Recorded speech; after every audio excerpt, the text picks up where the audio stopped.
If you're a writer who's been doing research on different print-on-demand companies to figure out where you want to go through to self-publish your book, then you are in luck. This is another video in my Beginner's Guide to Self-Publishing a Book series. If you want to watch the entire series, the playlist will be linked down below. Be sure to check out the other videos where we talk about the 9 steps and the uploading process for Kindle Direct Publishing, Ingram Sparks, and Barnes & Noble Press, which is what we're talking about today, Barnes & Noble Press. So I've got packages, and in this video we are unboxing these packages to figure out how good the quality is of their paperback and hardcover books. So we'll be talking about how thick the pages is, how the color quality is, if they were cut correctly, and if things on the cover were lined up correctly. Really the basics of the quality of the book. My name is Mandi Lynn, and I make weekly videos on the business of being an author. So if that sounds good, be sure to subscribe and hit that bell notification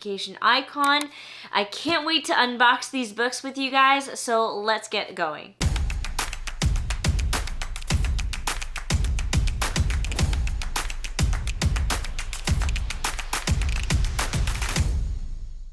So we've got 2 boxes here. One of them is the paperback edition of Meet Me at the Summit, and the other one is the hardcover edition of Meet Me at the Summit. And I'll be honest, not totally sure which one is which. I tried to make it a point to not mix them up, and I definitely mixed them up. And I've also, as you can see, been waiting to unbox them on camera with you guys. So that's what we're gonna do today. I'm kind of trying to feel which one is heavier. I think this one is heavier, which means I think this one is the hardcover one. So I'm gonna put this to the side, and we'll unbox the hardcover later. I want to start with the paperback because I feel like that one's a little more boring. The hardcovers are a little more exciting to me. For those of you who don't know, Meet Me at the Summit is my young adult coming of age novel. It also has a bit of romance and a lot of travel and hiking. So if you're into that sort of thing, be sure to buy the book down below. But today, we just used it as a guinea pig in order to test out the print quality of Barnes & Noble Press, which I actually have never used before. So this is very exciting to me. I especially can't wait to see the hardcover edition. And let's see. Okay, I guessed correctly. We have the paperback edition right here. And oh my god, it looks exactly like the Ingram Spark one, which, not surprising. If you guys watched my last video on Barnes & Noble Press, which again will be linked down below, I talked about everything that you need to know before you start publishing with Barnes & Noble Press, and one of the things that you should know is that they use the same printer as Ingram Spark. So I can tell you right now, color-wise, quality-wise, floppiness of the book-wise, it's basically my Ingram Spark book. So the color quality is really great. We've got a really vibrant color. I will say I've always noticed that Ingram Spark prints the cover a little bit brighter than it's supposed to be. Technically, the cover is supposed to be a little more pastel and less like vibrant in terms of hues. So that's the only thing I've always noticed with Ingram Spark and Barnes & Noble Press. And I say Ingram Spark as well because, like I said, they both use the same printer. The spine alignment looks pretty dead on. In the back, the alignment looks good. I do notice there's like a very clear like crevice of where they bound the book together, which I don't typically see with Ingram Spark. So I don't know if that's specific to Barnes & Noble Press or if that's just something weird that happened with this particular book. So we're flipping through, and I will say this might be my bad, but my name and title of the book at the top of the page is really close to the top of the page here. Like that's cutting it a little close. So if this was a proof copy that I ordered, I'd go back and I would move all of my headers at the top of the page lower down because this just looks like it's kind of getting too close to the edge. And then if we go to the chapter headers, I didn't end up putting a chapter header that had a bleed for the paperback because at the time I couldn't figure out how to do a bleed on the interior of my book.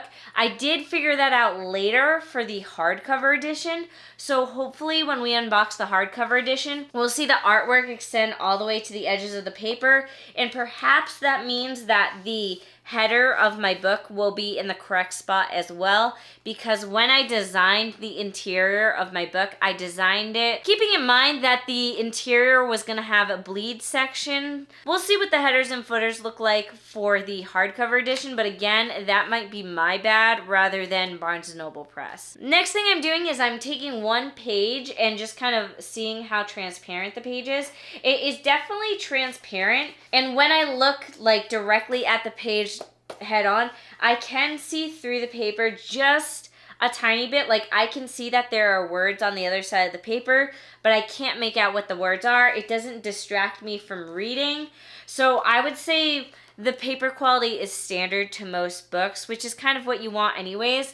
Like, I've definitely seen paperback books by print-on-demand companies where the paper is like super thick, so you can't see through it at all, which is great, but also it just feels a little strange in your hand. Like, you want your book to match the quality of other books on the market. So if I were to turn and I take a random book from my shelf, happen to grab Stargirl, and I grab a page and I look through it, and this paper is actually way more see-through than the paper of the Barnes & Noble Press book.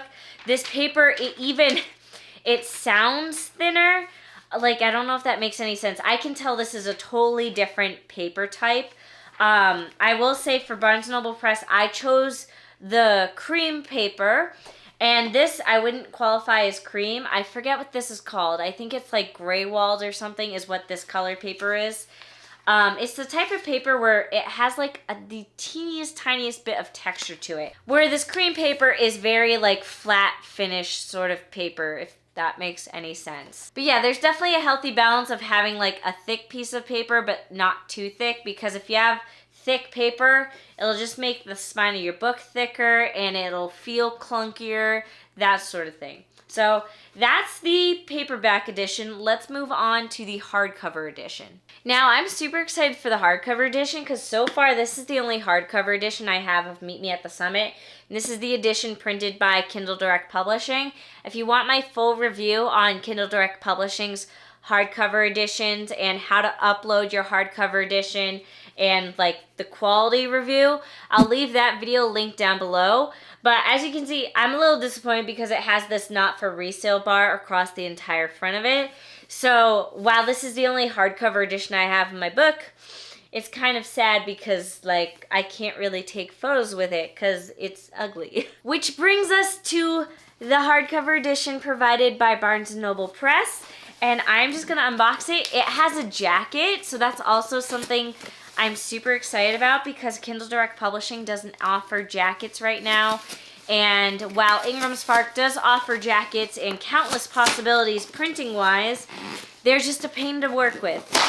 So I'm very curious how the quality of this hardcover is going to be. And here it is. Oh my god, it's beautiful. So here we have the wrap. My one pet peeve, and this is kind of with all print-on-demand companies, is that the wrap just like it's thrown on there. Like it's not really folded on.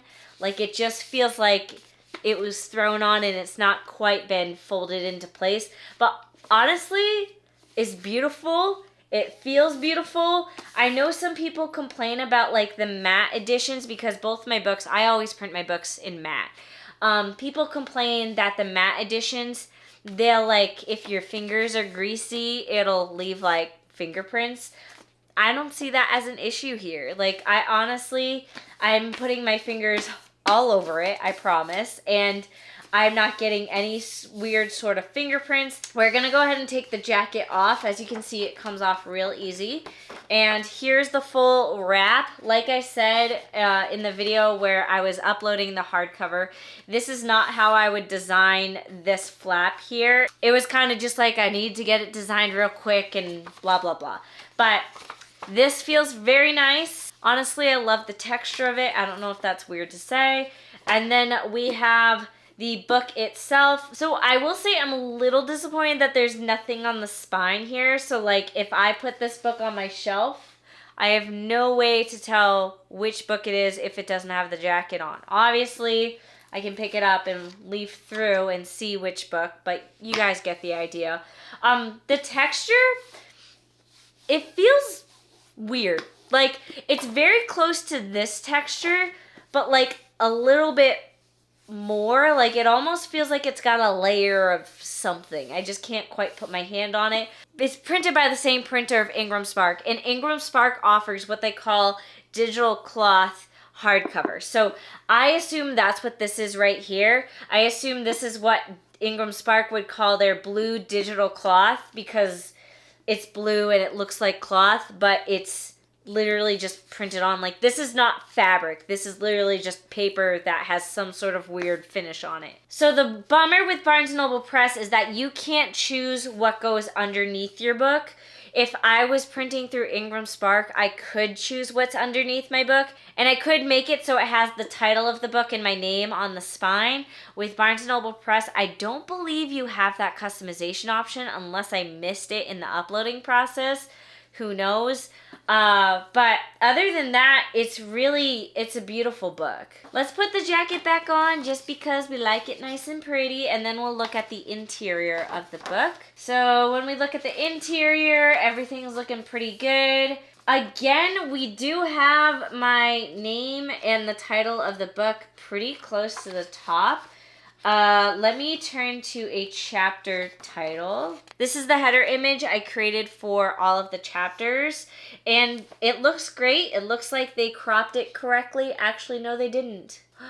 No, they did not. There's the tiniest little edge of white, and you can't tell because of this image, but if this was darker, like say this entire top area here was all like a black design, you would definitely be able to tell that that's not cropped correctly. Yeah, so I am going through every single chapter, and every single chapter it has been cropped incorrectly, meaning there's just the tiniest little border of white at the edge of the page, which again, you can barely notice in this book, but I sure as heck notice.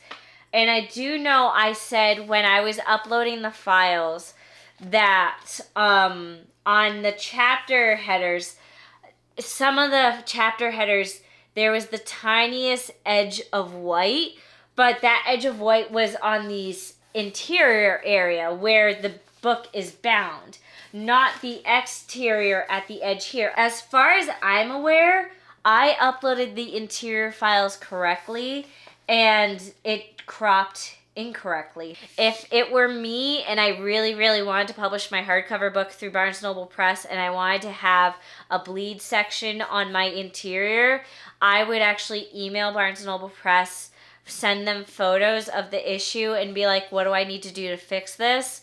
But the real bummer is that if you get a book like this and you have an issue like that and they tell you fix and update this setting, then you need to update it. You order another copy and it takes like 2 or 3 weeks for your copy to come in, and you're kind of just like hoping that it's fixed in time for publishing. I'm going to do the same page test I was telling you guys about earlier, but it's probably going to be the same. Yeah, seems like the same quality of paper. So that is my review of Barnes & Noble Press and their printing quality for their paperback books and their hardcover books. Basically, same quality as Ingram Spark, maybe the tiniest bit lesser quality. And then also you can't customize your hardcovers nearly as much as you can with Ingram Spark. So that's the only points I'm gonna like dock from it.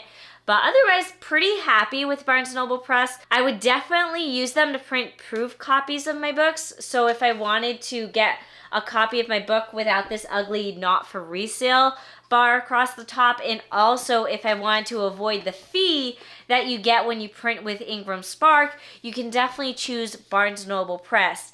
I would say the biggest downside with Barnes & Noble Press is that you don't make a lot of royalties with them. You also don't make a lot of royalties with Ingram Spark, but you definitely make more royalties with Ingram Spark than you would with Barnes & Noble Press. Now, I'm going to do a full, complete review of Barnes & Noble Press versus Ingram Spark versus KDP versus Draft to Digital in a later video where I compare their print copies all side by side. So if you want to see that video, be sure to subscribe, because honestly, I can't wait to do that video, because today was mainly about Barnes & Noble Press, but in the later video, we're going to find out what is really the best print-on-demand company and what are my recommendations. So be sure to stay tuned. Otherwise, that is it for today's video. If you want more exclusive content, be sure to join as a YouTube member. I post exclusive monthly videos. You also have access to exclusive posts and emojis. Let me know what you think of Barnes & Noble Press in the comments down below. If you've ever had issues with quality of their books, or if you absolutely adore the quality of their books and working with them as a print-on-demand distributor. And that is it, and I will see you guys all next week.